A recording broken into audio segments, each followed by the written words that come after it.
हाँ साहब। पूरे घर की अच्छे से तलाशी लो, फोरेंसिक टीम को इन्फॉर्म कर दो। Okay sir. इनके साथ इस फ्लैट में और कौन रहता था? सर वरुण जी तो दिल्ली में रहते हैं, लेकिन उनका बेटा तनुज यहाँ रहता है।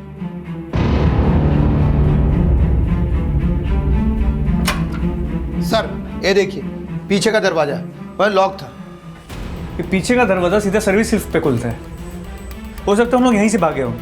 आसपास चेक करो, ज़्यादा दूर नहीं गए हों। Okay sir. कुछ लोग तुम्हारी सोसाइटी में आके एक आदमी को मार के चले जाते हैं और तुम्हें पता भी नहीं चलता। कैसी ड्यूटी करते हो? गलती हो गई साहब, लेकिन साहब माँ कसम मेरे को नहीं मालूम साहब ये सब कौन किया।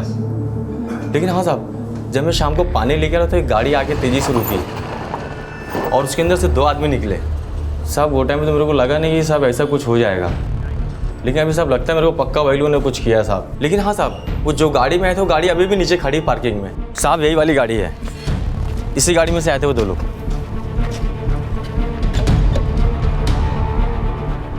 गाड़ी को खोलो और अंदर चेक करो कुछ मिलता है क्या। और गाड़ी के नंबर से पता करो किसके नाम पे रजिस्टर्ड है। Okay sir. ये तनुज के घर पे किसी का आना जाना था? हाँ साहब, कुछ दिन से 2 लोग यहाँ पे रह रहे थे। सर वो बिजी थे। उनके कुछ डॉक्यूमेंट्स हैं आपके पास? जी हाँ। ले आइए। ओके सर ये जो पीजी थे ये तनुज के पिताजी के परमिशन के बिना यहाँ पे रह रहे थे, और वरुण जी ने बताया था कि दिन में तनुज का उनका इसी बात को लेकर झगड़ा भी हुआ था, और उसके बाद उन्होंने उसके सारे दोस्तों को यहाँ से निकाल दिया और साथ में तनुज भी चला गया। सही। रेजिना मार्शल्स, ये तो फॉरेनर है। यस सर, जर्मन है, लेकिन इसके हस्बैंड इंडियन है, मिस्टर राहुल सोडी। उन्होंने ही तो इन दोनों लड़कों को यहाँ पेइंग गेस्ट रखवाया था। तो इन दोनों लड़कों के कोई पेपर्स? सर उनके तो नहीं है, क्योंकि मिस्टर सोडी बोले थे कि कुछ दिन रहेंगे, इसलिए सर हमने परमिशन दे दी। तो इन दोनों लड़कों के नाम और नंबर तो होंगे ना आपके पास? नंबर तो एक का नाम संजय है और एक का नाम मुकेश है। और हाँ सर, ये वरुण जी का बेटा जो तनुज है ना, बहुत ही बिगड़ैल लड़का है सर। और हाँ सर, ये तनुज जो है ना, ये ड्रग्स भी लेता है। तो क्या आपको लगता है कि तनुज ने अपने बाप को मारा होगा? I don't know sir. Police ने जब सोसाइटी के लोगों से बात की तो तनुज पर ही अपने पिता वरुण भाटिया की हत्या का शक आया। लेकिन वो 2 लड़के कौन थे जिन्होंने तनुज के पिता का मर्डर किया था? क्या मर्डर करने के लिए तनुज ने ही उन्हें भेजा था, या फिर कहानी कुछ और ही थी? तनुज के पिता वरुण भाटिया की हत्या का मामला तुरंत मुंबई क्राइम ब्रांच को सौंप दिया गया, जिसकी जिम्मेदारी क्राइम ब्रांच के डीसीपी जगदीश प्रभु को सौंपी गई। तनुज के कॉल रिकॉर्ड्स में मुकेश और संजय के नंबर मिले, लेकिन ये दोनों नंबर से भी स्विच्ड ऑफ है। और वो रेजिना मार्शल का पति राहुल सोदी, उसका क्या हुआ? सर राहुल सोदी भी पुणे में है, उसे फ़ोन किया था, उसे यहाँ आने के लिए कह दिया। इसके अलावा तनुज के कॉल रिकॉर्ड्स में राहुल सोदी के बहन सिमर सोदी का भी नंबर है, उसे भी फ़ोन करके यहाँ आने के लिए कह दिया। सर मैं और राहुल, हम दोनों ही तनुज के अच्छे दोस्त हैं, और इनफैक्ट हमें तो खुद ये समझ नहीं आ रहा कि तनुज ने अपना फ़ोन क्यों ऑफ कर रखा है। अब तनुज के अच्छे दोस्त हैं तो ये बात भी आपको पता होगी कि तनुज की अपने पापा के साथ बनती नहीं है। सर तनुज मुझे अक्सर कहा करता था कि उसके फादर उसे पसंद नहीं करते हैं, लेकिन मैं ये नहीं कह सकती कि वो अपने फादर का मर्डर करवा सकता है कि नहीं। संजय और मुकेश को तुमने ही तनुज के घर पे किराए पे रखवाया था ना? अब जी, एक्चुअली मैं जर्मनी में कुछ सालों के लिए था। वहीं पे मेरी मुलाकात ये संजय और मुकेश से हुई। वो लोग जब इंडिया वापस आए तो मुझे कहने लगे कि उन्हें रहने के लिए जगह चाहिए। तो मैंने तनुज से पूछा कि वो दोनों रह सकते हैं या नहीं रह सकते, तो फिर तनुज मान गया। इस वक्त कहाँ हैं तीनों? अब मुझे कोई आइडिया नहीं है, लेकिन हमें पता चला है कि तनुज के पापा ने जब संजय और मुकेश को घर से निकाला तो उस वक्त तुम भी वहाँ थे। बहुत भला बुरा कहा था, इंसल्ट किया था, गुस्सा तो तुम्हें भी आया होगा। अरे सर, आप मुझ पर शक कर रहे हैं? बिल्कुल कर रहे हैं। खुद का घर होते हुए भी तो तनुज के घर पे किराए पे रह रहा था, दोस्तों को वहां पर पीजी रखा था। उसी घर में तनुज के पापा का मर्डर हुआ था। हो सकता है ये सारी प्लानिंग तुम्हें नहीं की हो। नहीं सर, ऐसी बात नहीं है। क्या बात है और क्या बात नहीं है ये पता हम कर लेंगे। अभिषेक, यस सर। इसे पुलिस स्टेशन के लॉकअप में लेके जाओ। लॉकअप में से याद आ जाएगा कि संजय, मुकेश और तनुज है कहाँ। चल चल।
हाँ अभिषेक, व्हाट?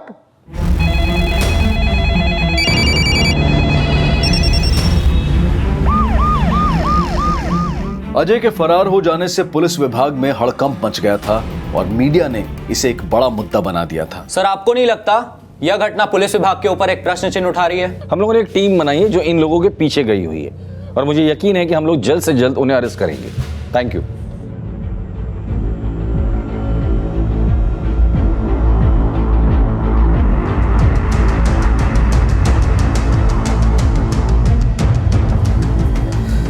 सर, इस राहुल सोधी की अब तक कोई इन्फॉर्मेशन नहीं मिल पाई है, लेकिन जब हमने राहुल, तनुज, मुकेश और संजय इन चारों के कॉल रिकॉर्ड्स को टैली किया तो पता चला कि वरुण भाटिया के मर्डर वाले दिन इन चारों की मोबाइल की लोकेशन मुंबई से लेकर तलेगांव की तरफ मूव कर रही थी। गणेश, हो सकता है कि वरुण भाटिया का मर्डर करने के बाद ये चारों लोग तलेगांव की तरफ भाग गए हो।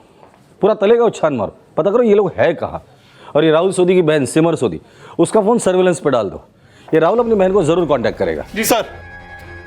वरुण भाटिया की मर्डर वाली रात 2 आदमी जिस गाड़ी से वरुण भाटिया की सोसाइटी में आए थे, वो गाड़ी विनोद देशमुख की बीवी गीता देशमुख के नाम पे रजिस्टर्ड है।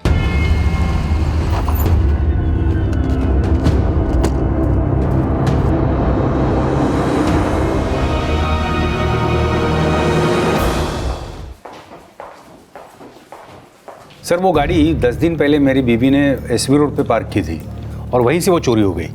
ये रही उसकी एफआईआर रिपोर्ट। आपकी बीवी करती क्या है जो इतनी बड़ी गाड़ी की जरूरत पड़ती है उन्हें? सर, उसे बड़ी गाड़ियों का शौक है, तो ये गाड़ी हमने लोन पे ली थी। ठीक है देशमुख, फॉरेंसिक जांच के बाद गाड़ी ले जा सकते हो। You can leave now. Thank you sir. ये राहुल अरोड़ा हमारी स्टॉक मार्केट में बहुत फेमस है। वहाँ के ज़्यादातर ब्रोकर्स को ये एस्कॉर्ट प्रोवाइड करता था। 1 सेकेंड।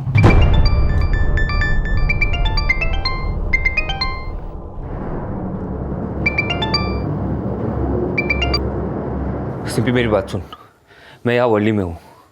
मेरा पासपोर्ट, कुछ पैसे, तेरे और मेरे कपड़े पैक करके तुरंत यहाँ आ जा। मैं और तू यहाँ से फौरन भाग जाएंगे बैंकॉक। अगर मैं इस समय तुम्हारे पास आई तो हम दोनों पकड़े जाएंगे। हम एक काम करते हैं, मैं तुम्हारा सारा सामान और पासपोर्ट इस रोहित भल्ला के हाथ पहुंचाती हूँ तुम्हारे तक। ओके।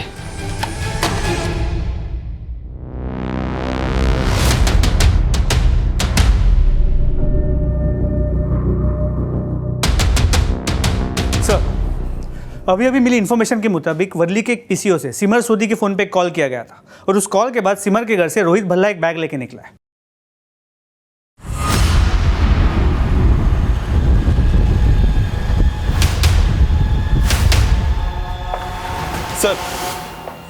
सर, एक इन्फॉर्मेशन मिली है। तलेगांव में जहां राहुल, तनुज, संजय और मुकेश इन चारों के फोन एक्टिव थे, वहां राहुल सोडी के फार्म हाउस होने का पता चला है। अभिषेक, एक टीम लेकर तुरंत तलेगांव पहुंच जाओ। हो सकता है कि तनुज, संजय और मुकेश इनकी कुछ लीड मिल जाए। Okay sir. पुलिस की एक टीम तालेगांव के लिए रवाना हो गई और दूसरी टीम ने आखिरकार अजय को वर्ली में रोहित भल्ला के साथ अरेस्ट कर लिया। सर, आप बेकार में पुलिस डिपार्टमेंट को मेरे पीछे लगा के उनका टाइम, एनर्जी और पैसे वेस्ट कर रहे हैं। मैंने कुछ नहीं किया। तो भागा क्यों? अब चाहे तो कभी भी किसी को भी एनकाउंटर कर सकते हो और उस पर कोई भी चार्ज लगा सकते हो। मुझे लगा कि आप भगा के मुझे गोली मार दोगे, इसलिए डर के मारे में भाग गया। बहुत इनोसेंट है तुम। एक बात बता, तनुज के पापा का जो मर्डर हुआ था उस वक्त तेरे साथ कौन कौन था? तनुज, संजय, मुकेश, तीनों तेरे साथ थे? मैंने कुछ नहीं किया, बाकी तीनों के बारे में मुझे नहीं पता। अरे हाँ, इन तीनों के बारे में तो तुझे कुछ पता ही नहीं है ना। वैसे तुम्हारी जानकारी के लिए इन तीनों को हमने अरेस्ट कर लिया है। और पता है कहां से अरेस्ट किया? तेरे तलेगांव वाले फार्म हाउस से।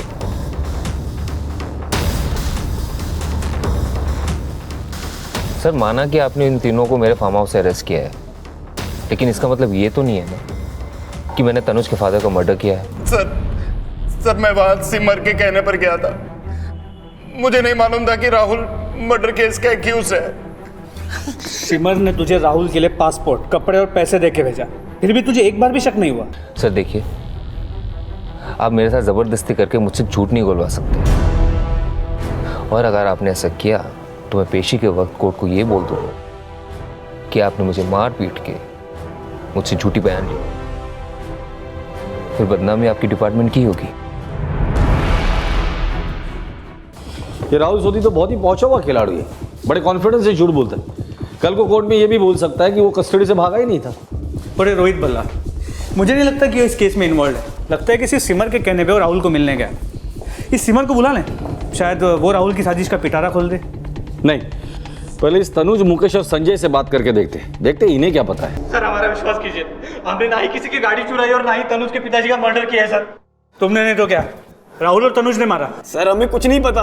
सर हो सकता है तनुज ने अपने फादर को खुद मरवाया हो। सर वो बोल रहा था कि वो किसी सुपारी किलर से अपने फादर को मरवाना चाहता है। सर संजय और मुकेश ने अपना क्राइम कबूल नहीं किया, लेकिन मीडिया और पुलिस ये मान रहे थे कि वरुण भाटिया के मर्डर में राहुल, मुकेश, संजय और तनुज का ही हाथ है। और जल्द ही तनुज की हालत स्टेबल हो गई और उसका बयान लिया गया। क्या? पापा का मर्डर? ये कैसे हो सकता है? जब बेटा तेरे जैसा कुपूत पैदा हो तो कुछ भी हो सकता है। सर मैं मानता हूँ कि मैं अपने पापा से गुस्सा रहता था, पर मैंने उन्हें मारा नहीं है सर। मैं सच कह रहा हूँ सर। तुम्हारे 3 दोस्त संजय, मुकेश और राहुल, तीनों को तुम्हारे पापा ने अपने घर से निकाल दिया था और उनके जाने के बाद तुम भी उनके पीछे चले गए थे। और जब पापा ने हमें बाहर निकाला था सर, हम लोग सिमर के घर चले गए थे सर। उसे ना मेरे सपनों की परवाह ही नहीं है। काश वो मेरा बाप ही ना होता। ऐसी बातें नहीं करते बेबी। नहीं, तुम नहीं जानती सिमर, उसने मेरे दोस्तों की बेइज्जती की, वो भी मेरे सामने। सारा मूड ऑफ हो गया। ये लो, पानी पियो। मैं ये सोच रही थी कि तुम लोग सब कहीं घूमने क्यों नहीं चले जाते। इससे तुम्हारा मूड भी रिलैक्स हो जाएगा और जब तुम वापस आओगे तो पापा से बात कर लेना। मैं, संजय, मुकेश और राहुल महाबलेश्वर चले गए थे सर। तुम्हारा फोन बंद क्यों था? क्योंकि पापा मुझे बार बार फोन कर रहे थे। तुम लोग तो महाबलेश्वर के लिए निकले थे, तलेगांव कैसे पहुंच गए? गाड़ी में मैंने वो ड्रग्स ले लिया था और सर अगले दिन जब मेरी आंख खुली तो हम लोग राहुल के फार्म हाउस पे थे। संजय और मुकेश भी वहाँ थे पर राहुल नहीं था। संजय और मुकेश ने मुझे बताया कि उसे कोई ज़रूरी काम पड़ गया था, इसलिए वो वहाँ से चला गया था। सर जिस वक्त तनुज के फादर का मर्डर हुआ, राहुल सोधी की मोबाइल की लोकेशन पुणे की थी।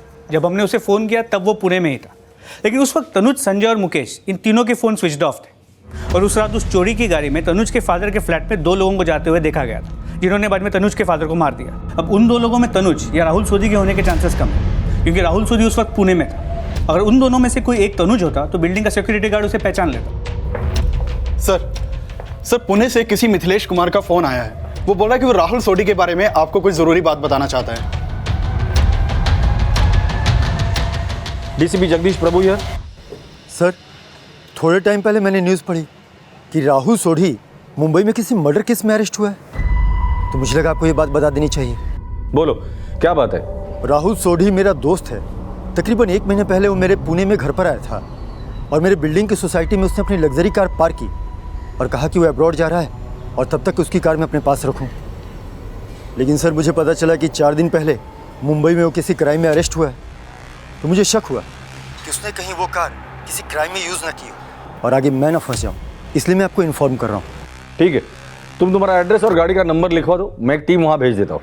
पुलिस ने हर तरीका अपनाया, लेकिन संजय, मुकेश, तनुज और अजय उर्फ राहुल सोडी में से किसी ने कन्फेस नहीं किया। तो फिर तनुज के पिता का मर्डर करने वाले वो 2 लड़के कौन थे जो चोरी की गाड़ी में आए थे और उन्हें वरुण भाटिया के घर जाते हुए देखा गया था? क्या वो 2 इन चारों में से ही कोई थे या फिर वो 2 कोई और ही थे?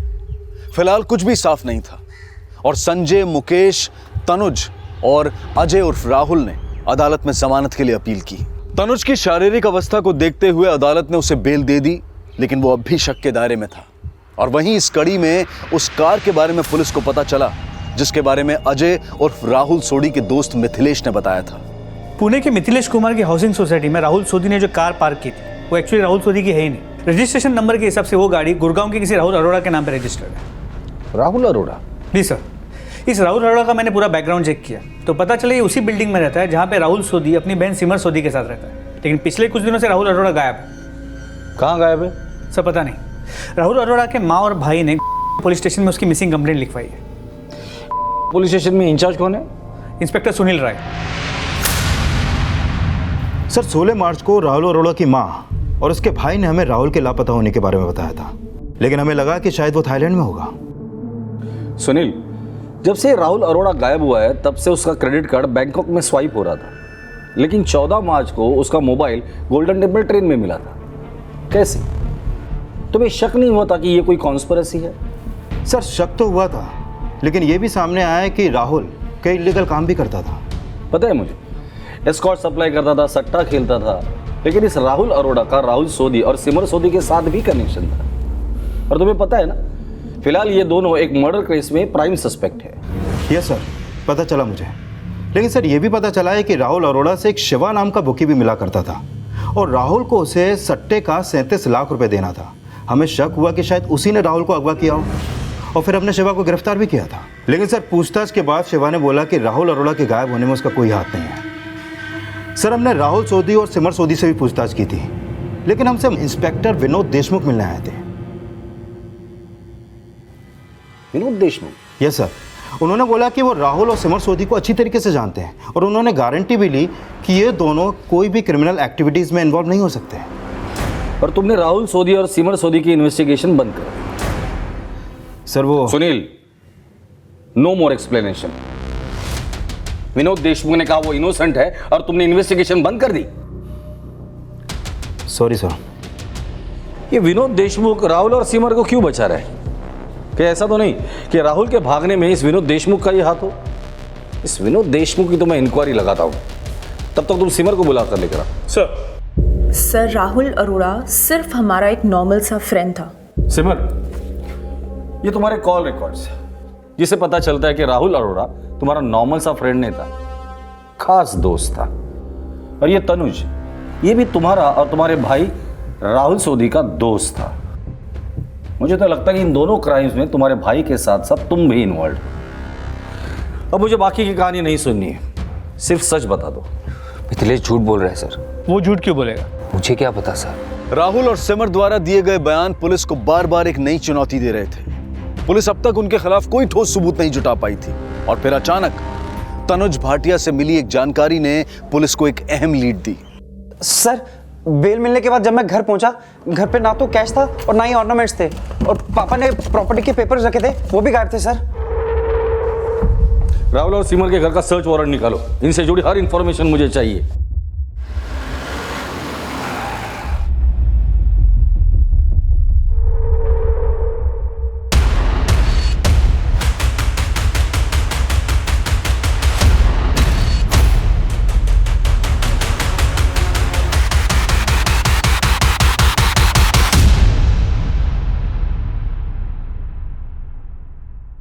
सर राहुल और सिमर सोधी के घर से कुछ नहीं मिला।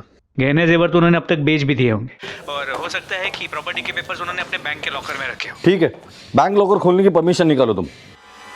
पुलिस ने सिंपी और अजय उर्फ राहुल सोडी के लॉकर्स खुलवाने की परमिशन ली और उन्हें वहां 50 करोड़ की प्रॉपर्टी के पेपर्स मिले जो कि तनुज के पिता वरुण भाटिया के नाम पर थे। ये तो तनुज के फादर के प्रॉपर्टी के पेपर्स हैं जो इनके लॉकर में मिले। मतलब इनकी नजर तनुज के प्रॉपर्टी पर थी, लेकिन पेपर्स तो तनुज के फादर के नाम पर है। ये लोग अपने नाम पर कैसे ये प्रॉपर्टी कर सकते थे? सर इसका जवाब भी है इस कागज में, ये उनके बैंक लॉकर से मिला है। मैं तनुज भाटिया अपने पूरे होशो हवास में आत्महत्या कर रहा हूं क्योंकि मैंने अपने फादर का मर्डर किया था। नीचे तनुज की साइन भी है। सर पुलिस स्टेशन के पीआई विनोद देशमुख के बारे में एक इन्फॉर्मेशन मिली है। क्या इन्फॉर्मेशन? ये विनोद देशमुख अजय गलांडे का जीजा है। अजय गलांडे? जी सर, वही अजय गलांडे जो 1998 में डबल मर्डर केस में अंदर हुआ था, फिर 2002 में पैरोल पे बाहर निकला, फिर पैरोल जंप करके नकली पासपोर्ट पे बैंकॉक चला गया। और सर ये अजय गलांडे और कोई नहीं, राहुल सोधी है।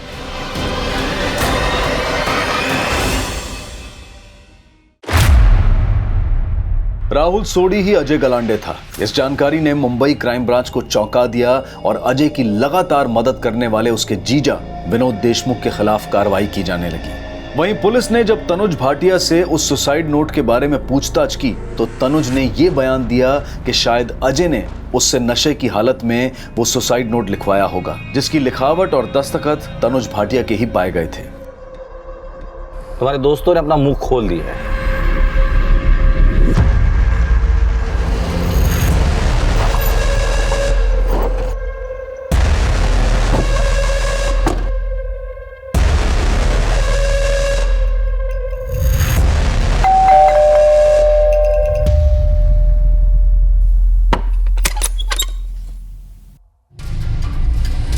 ये राहुल अरोड़ा के साथ क्या किया तुमने? कीड़ा था उसे फिल्म बनाने का। कह रहा था कुछ 3.5 करोड़ रुपए उसके पास। हमें लगा कि हम उसे चकमा देके उसके सारे पैसे हथिया लेंगे। मैंने उसे झांसा दिया कि पुणे में एक फाइनेंसर है जो फिल्म के लिए प्रोड्यूस कर सकता है, जिससे उसका फिल्म का बजट कुछ 10 करोड़ का हो जाएगा। रास्ते में फार्म हाउस दिखाने के बहाने में उसे तेलेगांव ले गया। वहाँ संजय और मुकेश भी थे। वाओ, क्वाइट स्पेशियस यार। थोड़ा ठीक ठाक करके ना पार्टी वार्टी के लिए यूज कर सकते। तो बैंकॉक में उसका क्रेडिट कार्ड तू स्वाइप कर रहा था? हाँ, मैंने संजय से कहा था कि उसका फ़ोन ट्रेन में छोड़ देने, ताकि आप लोग जब उसे ढूंढो तो आप लोग को ये लगे कि वो कहीं घूमने गया था। राहुल के बॉडी पार्ट्स कहाँ फेंके तूने?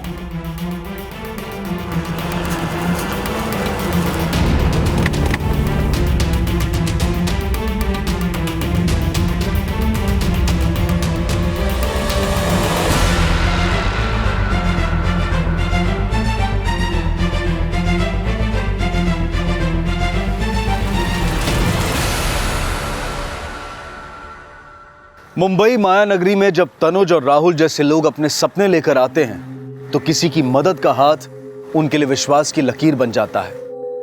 अजय गलांडे और सिंपी ने न जाने कितने ही भोले भाले लोगों को धोखा दिया, उनकी भावनाओं के साथ खेला, पर आखिरकार उन्हें उनकी सजा मिली। देखते हैं हमारे आज के एपिसोड की दूसरी कहानी।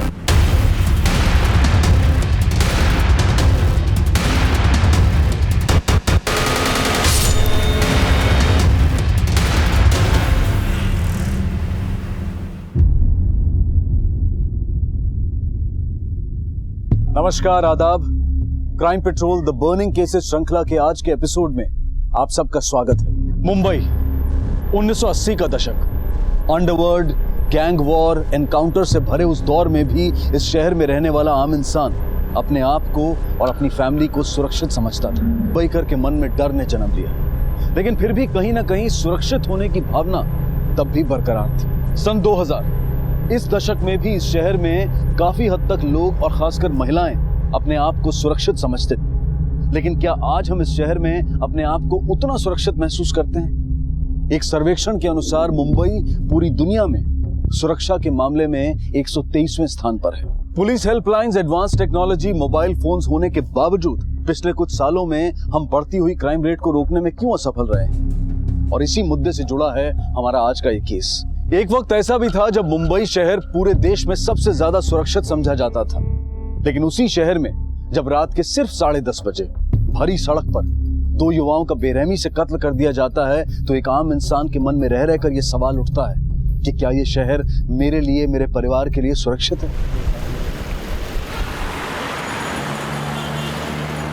Okay, let's cheer for Kevin. Let's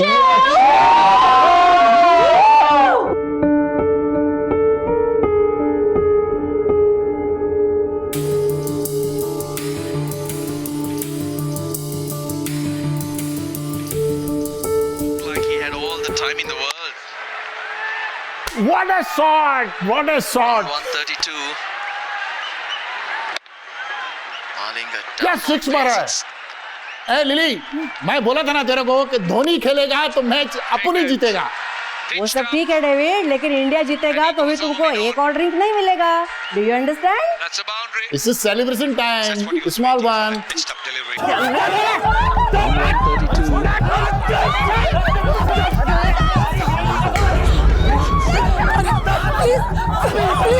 please उसकी हेल्प करो। अरे वो मर जाएगा, प्लीज उसकी कोई हेल्प करो, कोई पुलिस को बुलाओ।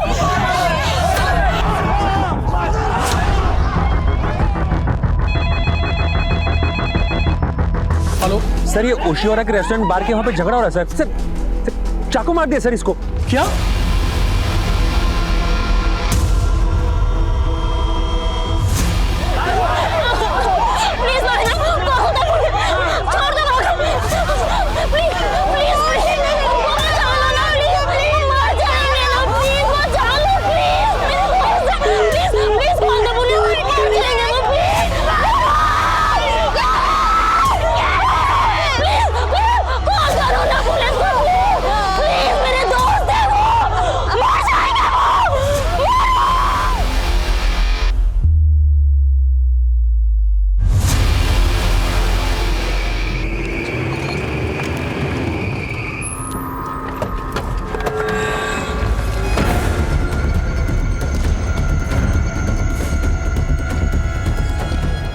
क्या दो पूछताछ करो सच्चा सर।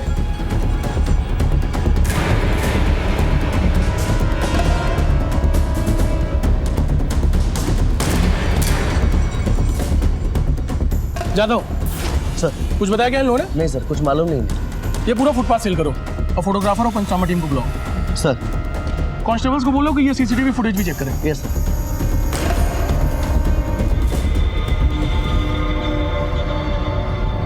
हाँ साहब, कुछ तो लफड़ा हुआ था। 10-12 लोग थे और 2 लोगों को बहुत मारा। आज मैच थी ना, कस्टमर बहुत ज्यादा थे, बाहर से बहुत आवाज आ रही थी। जब मैं बाहर गया तो वहाँ कोई नहीं था। सॉरी साहब, कस्टमर बिल पे करके बाहर जाके क्या करते हैं ये मुझे नहीं आइडिया। हाँ, पान वाले की दुकान के पास कुछ हुआ था, उसे पता हो। मतलब तुम्हारे बार के बाहर इतनी बड़ी घटना हो गई और तुम लोगों ने कुछ नहीं देखा? देखा नहीं या बताना नहीं चाह रहे? वो लोग रिक्शे में डाल के लेके गए। 2 लड़के 3-4 लड़के लोग थे। रिक्शे से लेकर के गए, इसका मतलब आसपास के किसी हॉस्पिटल में लेकर के गए होंगे। एक काम करो, आसपास के सभी हॉस्पिटल्स को कांटेक्ट करो। Yes sir. सर, पान वाले का कुछ पता नहीं, उसकी दुकान और फोन दोनों बंद है। हेलो, हाँ बल्लू। अरे यार, एक बहुत बड़ी गड़बड़ हो गई यार। अरे वरुण, अच्छा सुन एक बार। वरुण, हाँ, क्या बोला डॉक्टर से? एक मिनट। हाँ। अरे अंकल, वरुण, केविन कहाँ है? क्या हुआ मायरा? केविन किधर है? सर, कांस्टेबल ने बताया है कि रेस्टोरेंट के सीसीटीवी कैमरा वर्किंग कंडीशन में नहीं है। क्यों? कोई टेक्निकल इशू है सर। लेकिन एक बात है सर, जब ये कांड हुआ तो बहुत से लोग यहाँ थे, लेकिन किसी को भी जानकारी नहीं है। जानकारी है नहीं वो, या वो लोग देना नहीं चाह रहे? हेलो वरुण, तुम लोग तो पार्टी करने गया था, क्या हुआ? डॉक्टर साहब, दोनों बच्चे लोग ठीक तो है ना? देखिए, हमने बहुत कोशिश की। रोहन चौहान अभी तक आईसीयू में, but I am sorry. Kevin D'Souza काफी जख्मी था, हमने उसे बचाने की बहुत कोशिश की, लेकिन बड़े अफसोस के साथ कहना पड़ रहा है कि हम उसे बचा नहीं पाए।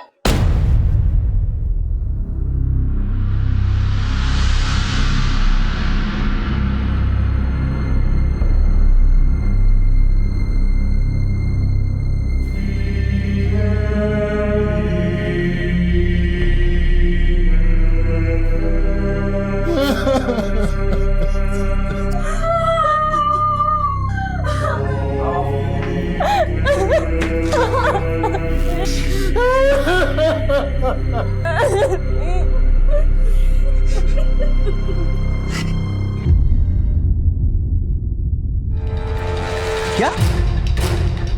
सर, लड़कों को सिटी हॉस्पिटल लेकर गए हैं, उनमें से एक की मौत हो गई। जादव, तुम इन लोगों से बातचीत करते रहो। मुझे लग रहा है इतने लोग थे वहां पर, उनमें से कोई ना कोई तो ऐसा होगा जो उन्हें पहचानता होगा। एक काम करो, उन लोगों से सच निकलवाने की कोशिश करो। मैं तब तक हॉस्पिटल पहुंचता हूँ। Yes sir. ओके। मुझे रोज मिलना है, मुझे रोज मिलना है, मुझे रोज। मम्मी, आप प्लीज शांत हो जाइए। अभी सर्जरी शुरू हुई है, डॉक्टर ने बोला है रोहन को कुछ नहीं होगा। क्यों मारा रोहन को? कौन थे वो लोग? ऐसे कैसे हुआ? बहुत गड़बड़ हो गई पापा, बहुत सारे लोग थे। आप बस मम्मी का ख्याल रखो, बताता हूँ ना आपको सब बाद में।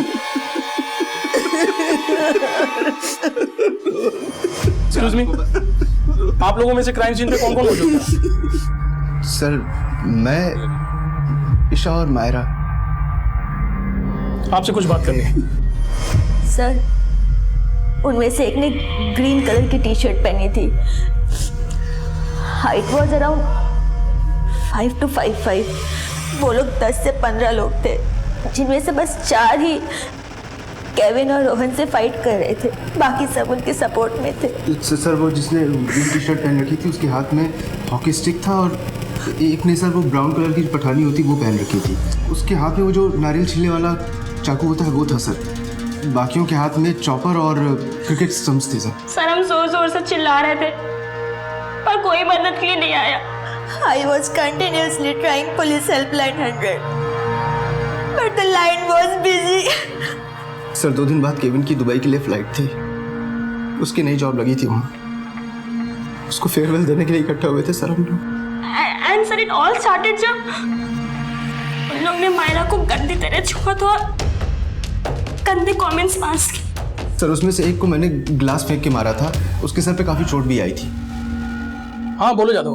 सर रेस्टोरेंट के वेटर से पता चला है कि हमलावर इसी आसपास के एरिया के हैं। एरिया में कई बार देखा गया उन्हें।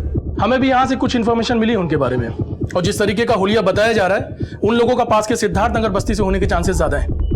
जादव तुम एक काम करो, एक टीम को लेकर के उस बस्ती में जाओ। उनके कहीं भाग जाने से पहले हमें उन तक पहुंचना होगा। एक बात और जादव, उनमें से एक के माथे पर ग्लास से मारा गया है, तो एरिया के सभी डॉक्टर्स को कांटेक्ट करो। अगर चोट लगी है तो ट्रीटमेंट कहीं ना कहीं तो करवाई होगी। जो भी डाउटफुल लगे उन सबको अरेस्ट करो।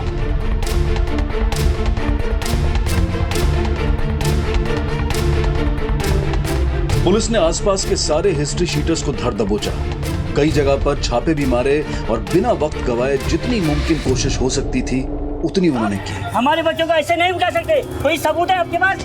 देखिए, अगर आप लोगों के बच्चे बेकसूर हैं तो उन्हें कुछ नहीं होगा। हमने उन्हें सिर्फ पूछताछ के लिए बुलाया और किसी को भी अरेस्ट नहीं किया। आप लोगों को मालूम होना चाहिए 2 जवान बंदों को बेरहमी से मारा गया। उनमें से एक की मौत हो गई है और दूसरा हॉस्पिटल में भर्ती है। तो प्लीज प्लीज हमें हमारा काम शांति से करने दीजिए। जादव, इस पूरे एरिया को छान मारो, जिस किसी के भी माथे पर चोट का निशान मिले उसे फौरन हिरासत में लो। देखो मुझे पता है कि तुम लोग ऐसी हरकत कर नहीं सकते। अगर तुम लोगों को कुछ भी पता है तो अभी के अभी बता दो, मैं तुम लोग को फौरन छोड़ दूंगा। साहब कुछ देर पहले वो अमन और उसको दोस्तों को जाते हुए देखा था। सादिक, क्या हुआ मन्या? चल लड़ा करने का है। लेकिन हुआ क्या रे अमन? अरे छोका लोग मारा मेरे को। क्या? हाँ मुझे हाथ लगाया? हाँ। कौन थे लौंडे? पता नहीं, टाइटो पे वाले थे और मुझे अंग्रेजी में गाली दे रहे थे। साला आजकल ये व्हाइट कलर वाले अपने को कुछ ज्यादा शाना समझने लगे। चल उनकी साड़ पत्ती उतारते हैं अभी। चल ना, आजा।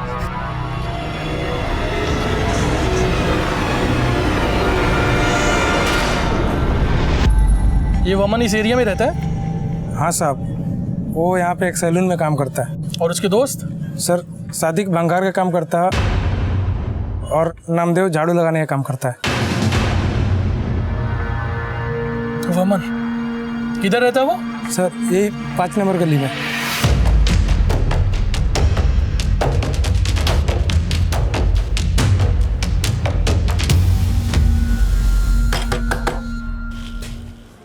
वमन? हाँ साहब।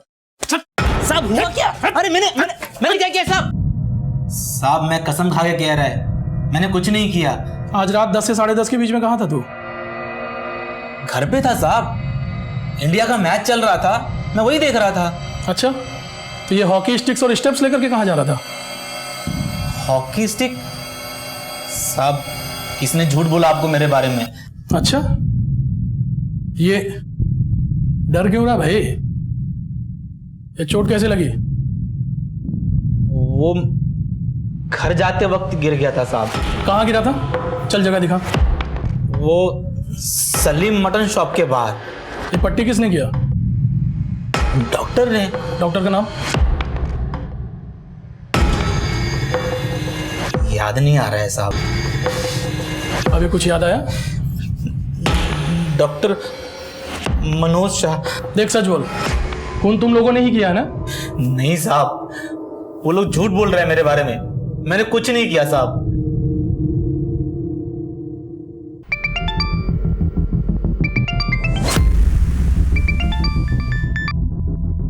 हेलो डॉक्टर साहब, आज रात 10 से 11 के बीच में कोई ऐसा पेशेंट आया था जिसके सर पे चोट लगी हो? हाँ, 2-3 लोग लेकर आए थे उसे मेरे पास। उनमें से किसी ने कुछ ये बताया कि उसके सर पे चोट कैसे लगी थी? हाँ, किसी ने उसे कांच का गिलास फेंक कर मारा था। जख्म काफी गहरा था, तो जख्म के अंदर कांच के गिलास के पार्टिकल्स मिले मुझे काफी। ओके, थैंक यू डॉक्टर साहब।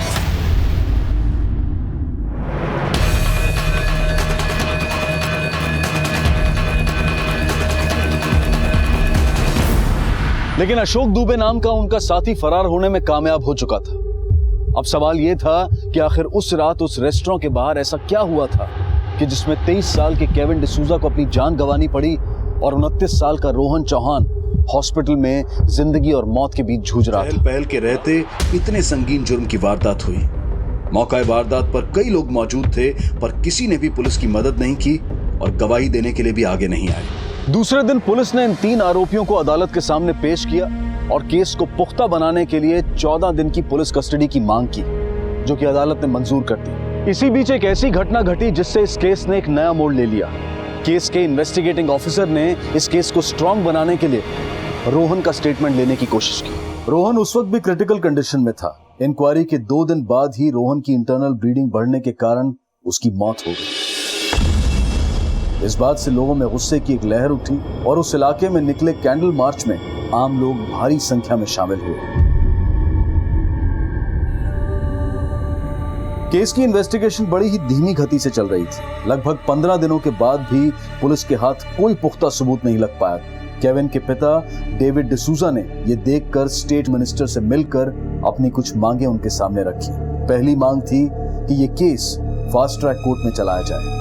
दूसरी मांग थी कि कई मुश्किल केस सॉल्व करने वाले सीनियर पुलिस इंस्पेक्टर देवलेकर को इस केस की इन्वेस्टिगेशन के लिए अपॉइंट किया जाए। और तीसरी मांग थी कि पब्लिक प्रोसिक्यूटर उद्धव निमकर को ये केस लड़ने की जिम्मेदारी सौंपी जाए। आदरणीय होम मिनिस्टर साहब ने केविन के पिता की ये तीनों मांगे मंजूर की।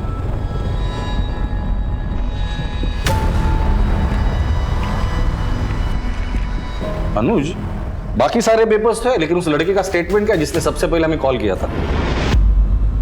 सर, उसे हम ट्रेस करने की कोशिश कर रहे हैं। अनुज, मुझे कोशिश नहीं, उस लड़के का स्टेटमेंट चाहिए। जी सर। उसने हमें कॉल किया था, इसका मतलब उसका नंबर हमारे सिस्टम में जरूर रजिस्टर हुआ होगा। Yes sir. तो उसे वो लोगों ने बुलाया क्यों नहीं? सर, इसका तो आइडिया नहीं है। कल को कोर्ट में केस स्टैंड करने के लिए या मजबूत करने के लिए हमें उस लड़के के स्टेटमेंट की जरूरत है। एक टीम तैयार करो, उस लड़के को ढूंढ निकालो। कोर्ट में मुजरिम को गुनहगार साबित करने के लिए हमारे पास कोई भी चश्मदीद गवाह नहीं है। और वो 3 लड़के जिन्होंने हमला किया था, मुंह खोला? नहीं सर, उन्होंने अब तक कुछ नहीं बोला। ठीक, लगता है इन्हें बिरयानी खिलानी पड़ेगी। देखो, आखिरी मौका है। जो कुछ भी हुआ है ना, सब कुछ सच सच बता दो। अगर साहब को गुस्सा आ गया तो फिर मैं भी कुछ नहीं कर पाऊंगा। इतना सोचो मत, जल्दी बताओ। छोड़ो अनुज, ये लोग मुंह नहीं खोलेंगे, भूखे होंगे ना। पहले कुछ खिलाओ पिलाओ, फिर पूछ। क्या खाना? चिकन, मटन, जो खाना है वो बोल देना, साफ खिला देंगे। अनुज, वैसे ये लोग हमारे कुछ फायदे की है नहीं। खाना खिलाने के बाद मड आइलैंड लेकर जाना और ठोक देना तीनों। गोली ना यहां लगनी चाहिए, बीचों बीच। हो सर। आकाश वर्मा जी, 15 अक्टूबर की रात को आपने पुलिस को फोन करके एक दंगे के बारे में इन्फॉर्म किया था। जी। क्या देखा था आपने, जरा बताएंगे? देखिए आकाश जी, मैं आपका टेंशन समझ सकता हूं, पर आप बिल्कुल घबराइए मत। सर देखिए, मैं कॉमन मैन और मैं पुलिस और कोर्ट कचहरी के चक्कर में फंसना नहीं चाहता सर। आप समझ सकते हैं मेरी बात। हमारे पास कोई भी चश्मदीद गवाह नहीं है। आपकी गवाही से हम उन कातिलों को सजा दिलवा सकते हैं। आकाश जी, देखिए मैं आपकी परेशानी समझ सकता हूं, लेकिन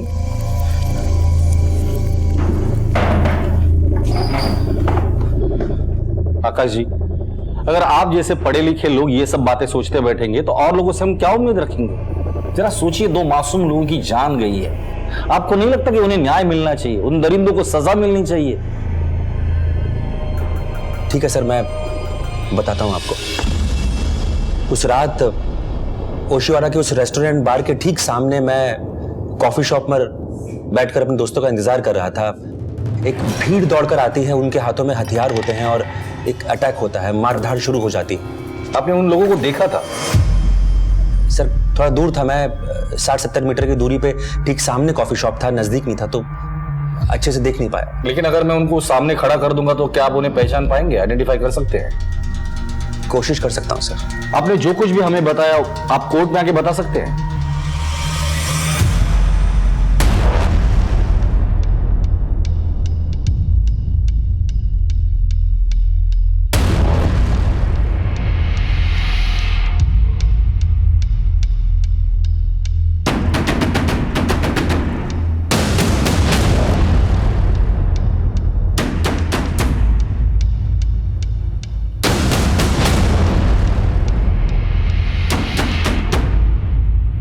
पुलिस ने इस केस की छानबीन में कोई कमी नहीं छोड़ी थी, लेकिन अदालत में केस को और पुख्ता बनाने के लिए ठोस सबूतों और आई विटनेसेस की जरूरत थी। वैसे तो वो बहुत सारे थे, लेकिन कोई भी सामने आकर पुलिस का साथ देने के लिए तैयार नहीं था, और इसी वजह से पुलिस की तरफ से चार्जशीट फाइल होकर भी इस केस को अदालत तक पहुंचने में 1 साल लग गया।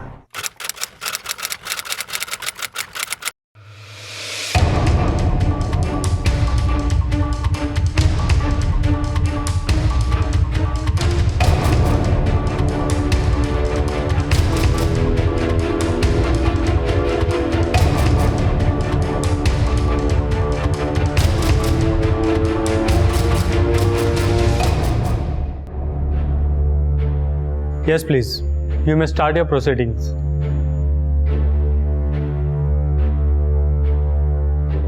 Your Honor, myself, Advocate Uddhav Nimkar, I am handling this case in capacity of public prosecutor.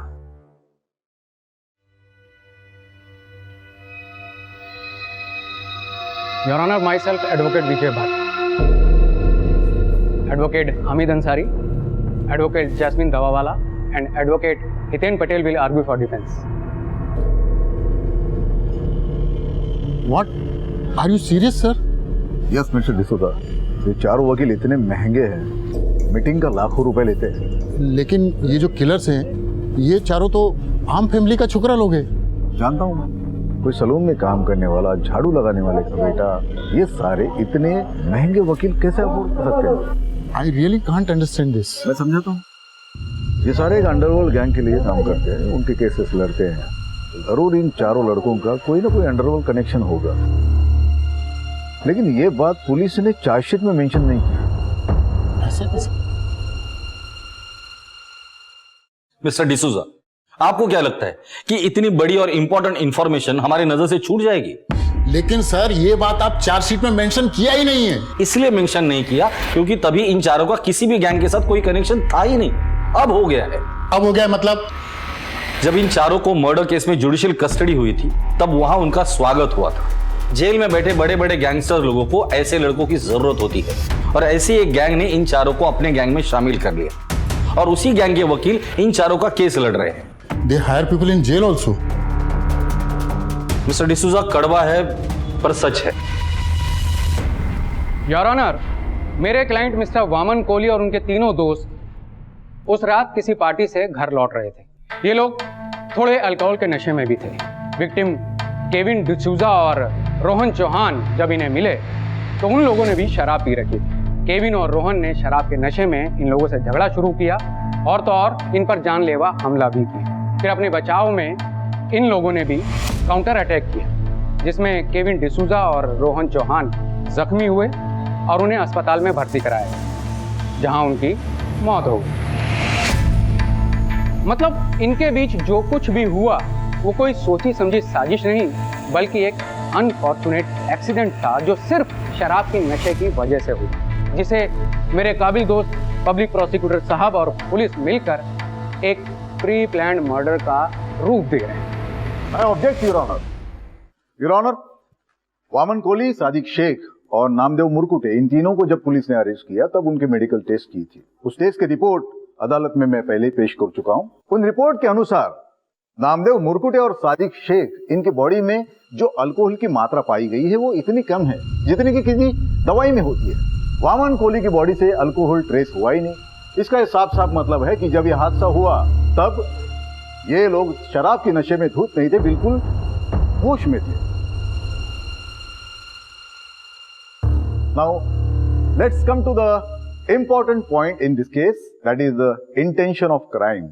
वो ये है कि वामन और अशोक ने विक्टिम केविन और रोहन की फ्रेंड मायरा और ईशा, इनको मोलेस्ट करने की कोशिश की। इसी की वजह से झगड़ा शुरू हुआ था। I object your honour. Molestation की ये कहानी सरासर झूठी है, क्योंकि पुलिस इन्वेस्टिगेशन में या फिर एफआईआर में भी इस बात की पुष्टि के लिए कोई सबूत मौजूद है ही नहीं। ये सिर्फ प्रोसिक्यूशन और पुलिस की एक मनगढ़ंत कहानी है। वहां मॉलेस्टेशन जैसी कोई बात हो ही नहीं थी। दरअसल केविन और रोहन की महिला दोस्तों ने मेरे क्लाइंट वामन और उनके दोस्तों पर लोअर इकोनॉमी क्लास होने पर गंदे कमेंट्स पास किए थे, जो इस झगड़े की अहम वजह थे। मिस मायरा अल्मेडा, 15 अक्टूबर की रात को जब यह हादसा हुआ तब आप ओशिवरा के रेस्टोरेंट एंड बार में मौजूद थी? जी हाँ। अब कोर्ट को यह बताइए कि उस रात एग्जैक्टली क्या हुआ था? उस रात हम सब वहाँ केविन का न्यू जॉब सेलिब्रेट करने गए थे।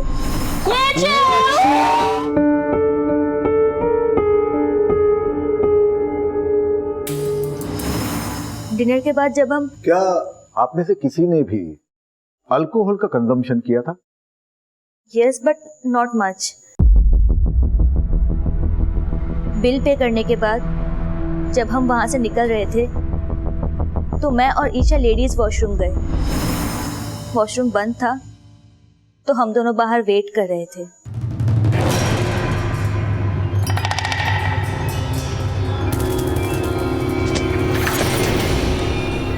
मस्ती करेंगे, एंजॉय, स्माइल। हमारी हिम्मत कैसे हुई छूने की? ओहो, बस छुआ ही तो है, करंट लगा क्या? Hey, just shut up and leave. Madam, Hindi के लिए दो बनेगा। Bloody lower class people. गुस्सा इतना हसीन है, प्यार कैसा होगा? आती है क्या? अरे घर खाली है अपना। सर उसके बाद हम बाहर आए और अपने दोस्तों को ये बात बताई। अरे वो ऊपर मवाली लड़के थे ना, उन लोगों ने मायरा को गंदी तरह टच किया था। कौन थे वो लड़के? अरे वो ऊपर यही थे वो लड़के। तुमने अभी इस लड़की को छुआ? How dare you! गलती से हाथ लगा, सॉरी बोला मैडम को। तो क्या मेहरबानी किया क्या? अब हाथ जोड़ माफी मांग फिर से। ए बच्चे, बोला ना भाई ने, सॉरी मांगा ना, तो फिर कमती हो, चल निकल यहाँ से। यू, हाँ सीधी तरह बात कर, नहीं तो क्या रे, क्या उखाड़ेगा तू मेरा? हैं? लड़की के सामने में हीरो बन रहा है। रुक जा। तूने हाथ लगाया मेरे को? हाथ लगाया? इधर ही रोक। अगर मर्द का बच्चा है ना, इधर ही रोक। मैं तुम्हें बताता है, चीज रख देगा तेरे को। मर्द का बच्चा ही नहीं रोक। और मैं बता देगा तेरे को। सादिक।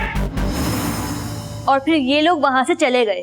हमें लगा मामला खत्म हो गया, लेकिन 10-15 मिनट बाद ये लोग 10-12 लोगों को लेकर आए और फिर केविन और रोहन को। योर ऑनर, मायरा ने तो मेरी इस बात को बहुत ही अच्छे और आसान तरीके से साबित कर दिया है कि केविन ने ही झगड़े की पहल की थी और इन लोगों ने अल्कोहल यानी शराब भी पी थी। इससे ये बात साफ होती है कि केविन और रोहन ने मेरे क्लाइंट वामन, सादिक, नामदेव और अशोक को अपने बचाव के लिए हमला करने पर मजबूर किया।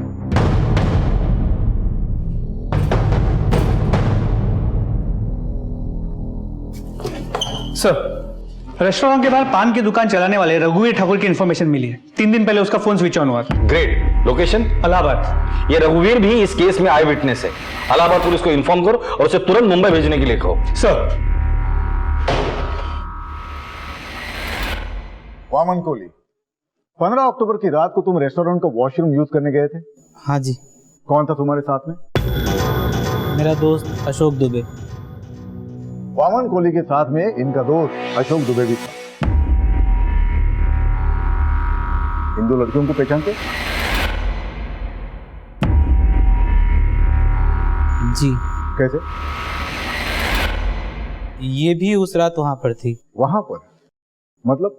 रेस्टोरेंट के अंदर, वॉशरूम के बाहर। जहां पर तुमने उनको छेड़ा, उनको छुआ, करेक्ट? नहीं, ये गलत है। सही गलत क्या है उसका फैसला अदालत करेगी। तुम सिर्फ उस रात को जो कुछ भी हुआ है वो सच बता दो। उस रात हम पेशाब करने के लिए रेस्टोरेंट के अंदर गए।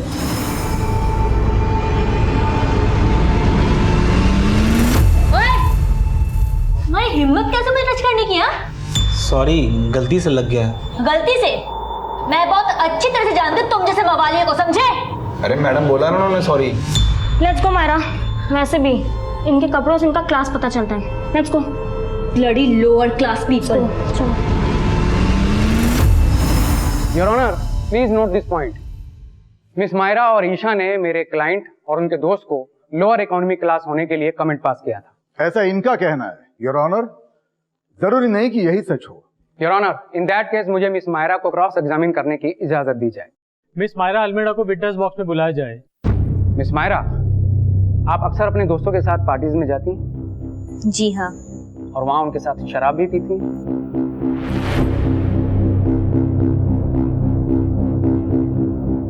Not regularly but sometimes yes. तो उस दिन भी आपने अपने दोस्तों के साथ शराब पी थी? Sir, it's my personal choice. I object your honour. Defence lawyer को मेरी विटनेस की निजी जिंदगी से जुड़े सवाल पूछने का कोई अधिकार नहीं। Objection sustained. मिस मायरा, आपने बताया कि मेरे क्लाइंट वामन कोहली और अशोक दुबे ने आपके साथ बदतमीजी की या आपको मोलेस्ट करने की कोशिश की? कोशिश नहीं की, इन्होंने मुझे मोलेस्ट किया। एग्जैक्टली उन्होंने किया क्या था? Can you please explain to the court?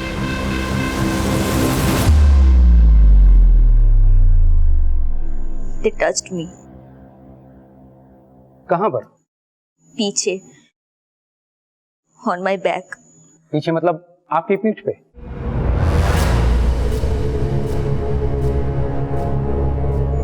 No. On my bum. अच्छा, दोनों में से किसने टच किया था? I don't know exactly, but इन्हीं में से कोई था। लेकिन आप ये सब कैसे कह सकते हैं?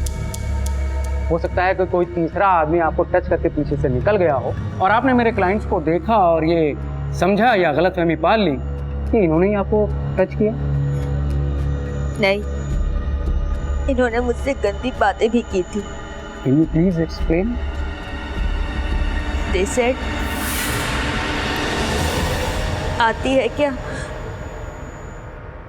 आज घर खाली है।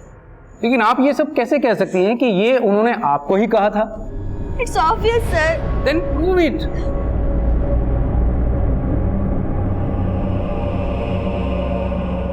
आई object your honour. Defence lawyer मेरे विटनेस को ऑकवर्ड करने की कोशिश कर रहे हैं। वामन कोहली और अशोक दुबे ने लड़कियों के साथ छेड़खानी की थी और उन्हें मोलेस्ट करने की कोशिश की थी। इस बात के कोई भी पुख्ता सबूत पुलिस और पब्लिक प्रोसिक्यूटर के पास नहीं थे। मायरा अल्मेडा और ईशा विजयकर से भरी अदालत में ऐसे ऐसे सवाल पूछे गए जिनका जवाब देना शायद ही कोई लड़की पसंद करे। केविन के पिता डेविड डिसूजा की रिक्वेस्ट पर इस केस को एक स्पेशल वुमेन कोर्ट में चलाए जाने के आदेश दिए गए। इसी दौरान इस केस से जुड़े एक अहम गवाह आकाश वर्मा को अदालत में पेश किया गया, जिनकी गवाही पर पब्लिक प्रोसिक्यूटर और पुलिस दोनों काफी हद तक निर्भर थे। एक भी आई विटनेस ना होने के कारण केस दिन ब दिन कमजोर होता जा रहा था।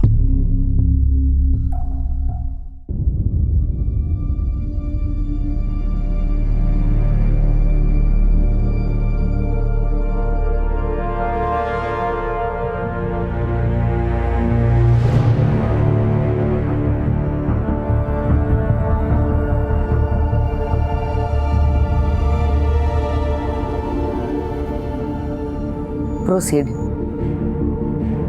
योर ऑनर, इस केस में बहुत ही इंपॉर्टेंट विटनेस हमारे हाथ लगा है, मिस्टर आकाश वर्मा।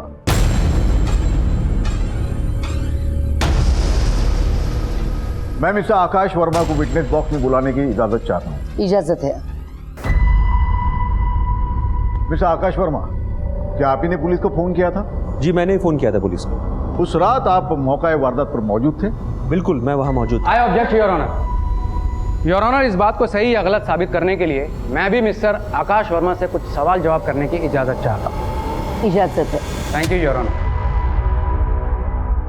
मिस्टर आकाश वर्मा, ये बताइए कि आप करते क्या हैं? I am a software engineer.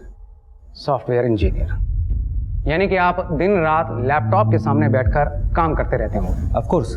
और आपके पास स्मार्टफोन भी होगा जिसे आप यूज करते हैं? बिल्कुल। तो मिस्टर वर्मा, ये बताइए कि इन सब का आपकी आंखों पर कोई बुरा असर नहीं पड़ता क्या? पड़ता है, आईज में स्ट्रेन होता है। तो मतलब उसके लिए आप किसी आई स्पेशलिस्ट से मिले या कुछ चश्मा? हाँ, दिख रहा है मुझे। जी बिल्कुल। मैं देख सकता हूँ? डेफिनेटली। शुक्रिया। तो काफी पावरफुल लगता है। जी। तो ये बताइए कि जब ये हादसा हुआ उस वक्त आपने अपनी आंखों पर कोई चश्मा या स्पेक्टिकल्स लगाए हुए थे? बिल्कुल नहीं, मैं कॉफी शॉप में था। मैं चश्मा सिर्फ तब लगाता हूं जब मैं पढ़ता हूं या फिर अपना काम कर रहा होता हूं। That's my point your honour. जब यह हादसा हुआ, मिस्टर आकाश वर्मा वहां से लगभग 60 मीटर की दूरी पर एक कॉफी शॉप में बैठे हुए। तो योर ऑनर, मेरा ये कहना है कि मिस्टर वर्मा जो रीडिंग ग्लास लगाते हैं, हादसे के वक्त वहां से 60 मीटर की दूरी पर एक कॉफी शॉप में बैठे थे। तो योर ऑनर, ये कैसे पॉसिबल है कि इतनी दूरी पर बैठे हुए इस शख्स ने बगैर चश्मे के उस हादसे में अनजान शख्स को पहचान लिया हो? Is it possible? I don't think so. वकील साहब, मेरी आईसाइट वीक है, मैं रीडिंग ग्लासेस लगाता हूँ। इसका मतलब ये नहीं कि मैं सामने देख नहीं पाता या कुछ दूरी पे मुझे ये नहीं पता कि कितनी भीड़ है और कौन क्या कर रहा है। मैडम, मैंने उस हादसे को देखा, पुलिस को फोन किया और ये सुना भी मैंने कि वहां पे झगड़ा चल रहा है, कोई किसी को मार रहा है। मिस्टर वर्मा, जितनी पावर का आप चश्मा लगाते हैं उससे साबित होता है कि ये पॉसिबल ही नहीं है कि 60 मीटर की दूरी पर आप किसी दंगे में अनजान शख्स को पहचान लें। आप बिल्कुल गलत बोल रहे हैं। Correct? That's all your honour.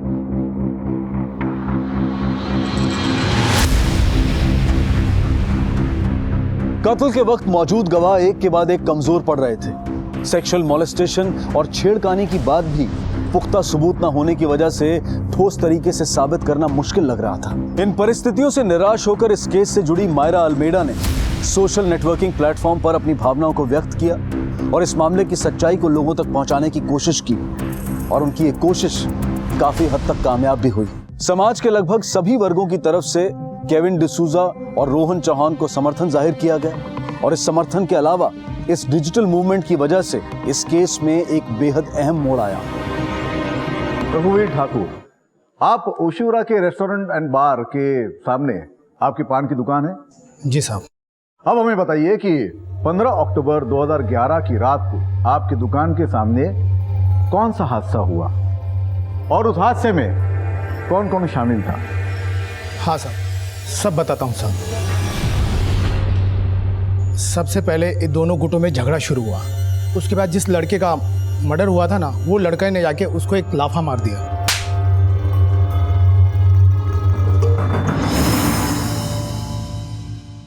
Hello sir, मैं दिल्ली से रागिनी चोपड़ा बोल रही हूँ। जी सर, जब ये हादसा हुआ तब मैं उसी रेस्टोरेंट में मौजूद थी। सर, वहाँ जो कुछ भी हुआ मैंने अपनी आंखों से देखा है। तो इतने दिनों से आप थी कहाँ? सर, उस वक्त मैं एक हफ्ते के लिए कुछ काम से मुंबई आई हुई थी और तभी ये हादसा हुआ था। और अपना काम खत्म होने के बाद मैं अपने घर दिल्ली वापस चली आई। फिर मुझे इस केस के बारे में ज्यादा जानकारी नहीं थी और मुझे लगा कि इतने सारे लोग थे वहाँ पर, किसी ना किसी ने अब तक गवाही दे दी होगी और क्रिमिनल्स को सजा भी मिल गई होगी। लेकिन आज जब मैंने सोशल नेटवर्क पर मायरा का लेटर पढ़ा तो मुझे लगा कि मुझे वहाँ जाना चाहिए। रागिनी जी, अभी तक सजा क्यों नहीं मिली उन्हें पता है? लोग तो काफी थे वहाँ, पर आगे आके गवाही देने वाला कोई नहीं था। सर, मैं दिल्ली से गवाही देने के लिए आने के लिए तैयार हूँ। रागिनी जी, आप जैसे लोग इस समाज के लिए एक मिसाल बन सकते हैं। जब भी कोर्ट में तारीख होगी आपको वहाँ आके गवाही देनी पड़ेगी। I am ready sir. अगर आप जैसे लोग आगे आके गवाही देंगे तो आधे से केस तो ऐसे ही सॉल्व हो जाएंगे। Thank you again.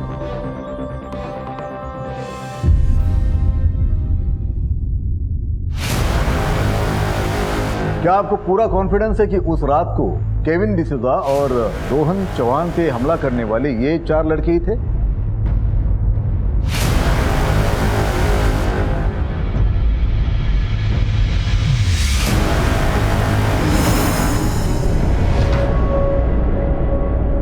बहुत चर्बी चढ़ी है तुम लोगों को। अभी दिखाता हूँ सब भाईगिरी क्या होती है। कौन सा? प्लीज छोड़ दो, प्लीज बचाओ, क्या कर रहे हो? प्लीज उसकी हेल्प करो।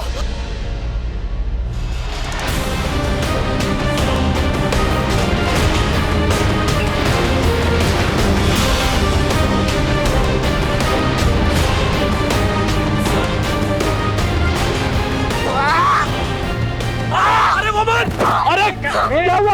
अबे चल निकल वमन चल। जी sir, I am sure about my statement.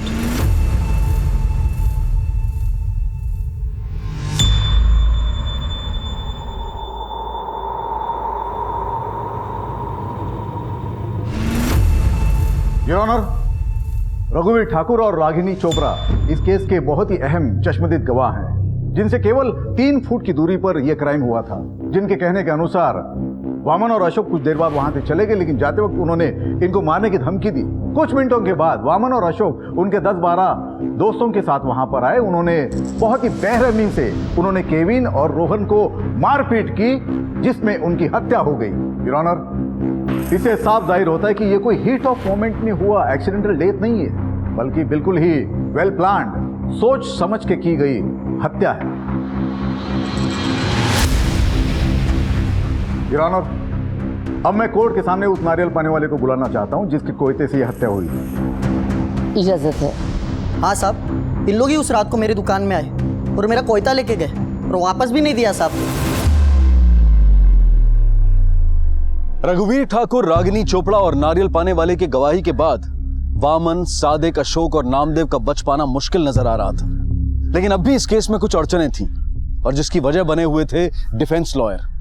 उन्हें यह केस अपने हाथ से छूटता हुआ नजर आ रहा था, इसलिए वो किसी न किसी वजह से इस केस के काम को डिले करने की कोशिश कर रहे थे। माय लॉर्ड, मेरे क्लाइंट मिस्टर वामन कोहली की तबीयत खराब होने के कारण वो कोर्ट में पेश नहीं हो पाएंगे। ये रही उनकी मेडिकल रिपोर्ट।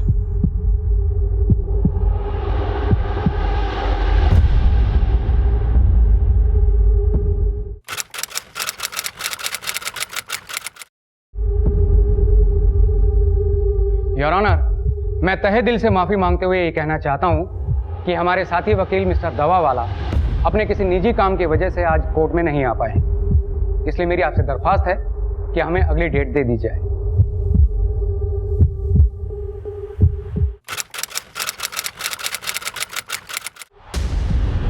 योर ऑनर, मेरे मुवक्किल सादिक शेख आज कोर्ट नहीं आ पाएंगे क्योंकि उनकी आंखों में इन्फेक्शन है, तो मैं आपसे अगली तारीख की रिक्वेस्ट करता हूँ। कोर्ट की कार्रवाई अगली तारीख तक मुलतवी की जाती है।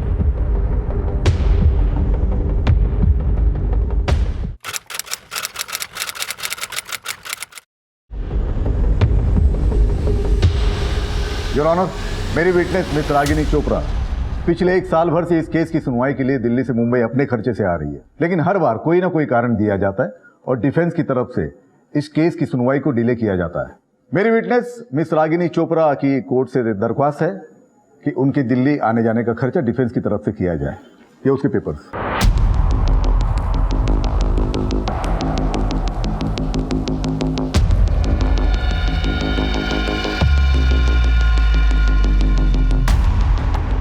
ये कोर्ट डिफेंस लॉयर्स और एक्यूज्ड को ये ऑर्डर देती है कि मिस रागिनी चोपड़ा का दिल्ली से मुंबई आने जाने का ट्रैवलिंग एक्सपेंसेस वो लोग उठाएंगे।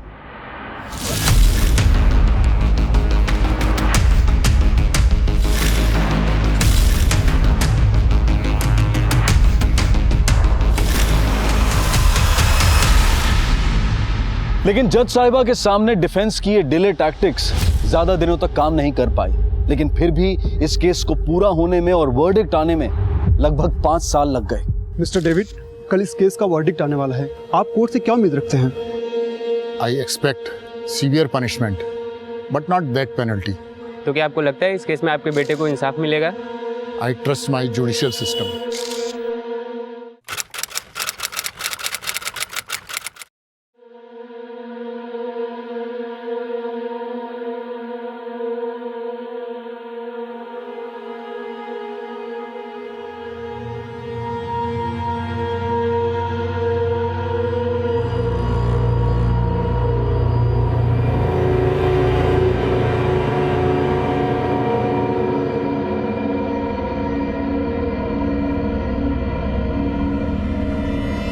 सारे सबूतों और गवाहों को मद्देनजर रखते हुए यह अदालत इस नतीजे पर पहुंचती है कि आरोपी वामन कोली, सादिक शेख, नामदेव मुरकुटे और अशोक दुबे, इन्होंने केविन डिसूजा और रोहन चौहान की हत्या की है। हत्या का भयानक स्वरूप देखते हुए अदालत इन चारों आरोपियों को धारा 302, 324 और 434 के तहत आजीवन कारावास की सजा सुनाती है।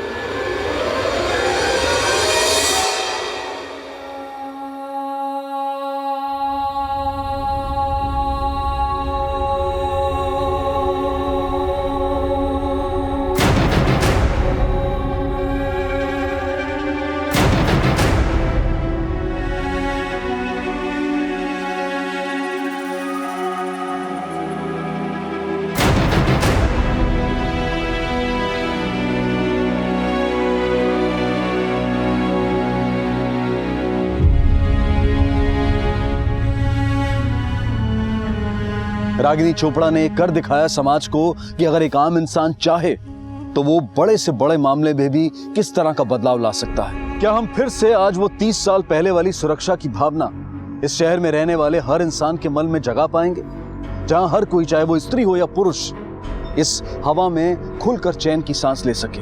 या फिर वो भावना सिर्फ उन दिनों के किस्से कहानियों तक ही सीमित रहेगी? और सिर्फ मुंबई में ही क्यों, इस देश के हर शहर में इस भावना का निर्माण करना पॉसिबल है। लेकिन उसके लिए आम आदमी, पुलिस, कानून और प्रशासन को एक साथ मिलकर पहल करने की जरूरत है। सिर्फ सोशल मीडिया पर अपना गुस्सा जाहिर करके चुपचाप बैठने से कुछ नहीं होने वाला है। अगर अपने अपने शहर का हर व्यक्ति अपनी तरफ से कोशिश करे तो बदलाव लाना मुश्किल नहीं है। इसी विचार के साथ अब मैं अनूप सोनी आपसे विदा लेता हूं।